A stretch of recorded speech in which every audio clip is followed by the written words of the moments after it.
একটি মানুষ সোনা চাঁদি এবং রত্নভরা একটি গাড়ি নিয়ে সোজা রাজার ভাণ্ডারে গিয়ে পড়ে।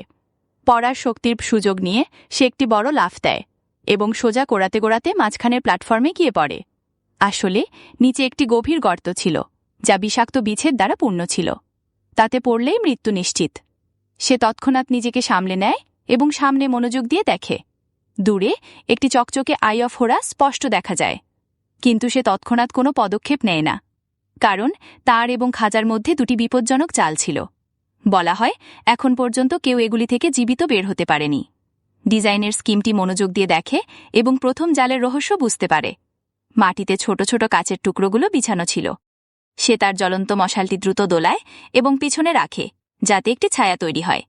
যেই ছায়া সেই কাচের টুকরোগুলোকে ঢেকে দেয়, একটি বিপজ্জনক মেকানিজম চালু হয়। প্রথম দৃষ্টিতে এই জাল অসম্ভব মনে হচ্ছিল, কিন্তু বিচক্ষণতার সাথে কাজ করে। সে মশালটি মাথার উপরে তুলে নেয়, যাতে তার ছায়া এবং শরীর একটি সোজা লাইনে আসে। এখন তাকে শুধু মাটির কাচের টুকরোগুলো থেকে বাঁচতে হবে, এবং এভাবেই সে সহজে প্রথম চ্যালেঞ্জ পার করে ফেলে। এত সহজে কাজ হওয়ায় সে কিছুটা নিশ্চিন্ত হয়। কিন্তু দ্বিতীয় চ্যালেঞ্জটি আরও বেশি জটিল ছিল। এবার মাটিতে গোল রিংগুলো তৈরি করা ছিল। তার মনে হয় তার শুধু এগুলি থেকে বাঁচতে হবে। সে কিছু না ভেবেই আগিয়ে যায়, কিন্তু তখনই পিছনের রিংগুলো নিচে বসে যেতে থাকে। যখন সে বুঝতে পারে, তখন দেরি হয়ে গিয়েছিল। দুই পাশের মূর্তিগুলো ঘুরতে থাকে এবং পাগলের মতো আক্রমণ করতে শুরু করে, যেন সে একটি নিত্যরত ফাঁদে পড়েছে। সে শুধু দ্রুততা এবং বিচক্ষণতার সাথে নড়াচড়া করতে থাকে, একটার পর একটা আক্রমণকে এড়িয়ে গিয়ে।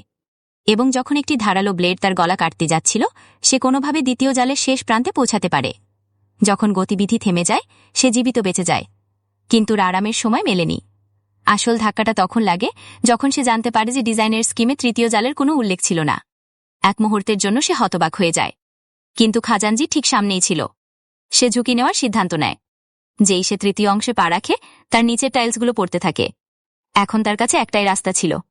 এটি একটি দৌড়ের মতো হয়ে যায়।